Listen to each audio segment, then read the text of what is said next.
Let's learn baby animals and bugs. Can you guess their sounds?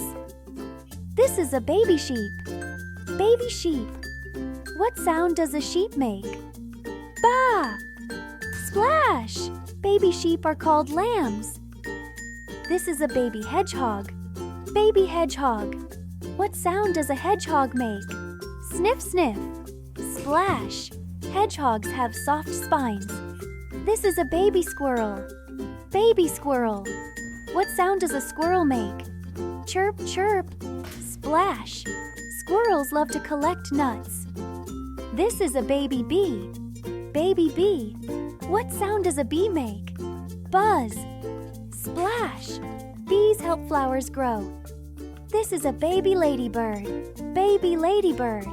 What sound does a ladybird make? Tap, tap. Splash! Ladybirds are small insects. This is a baby snail. Baby snail.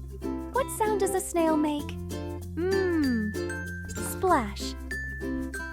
Snails move very slowly. Which baby animal or bug was your favorite? Say sheep, bee, or snail. This video is from KinderPals TV. See you next time, little explorers. Bye-bye.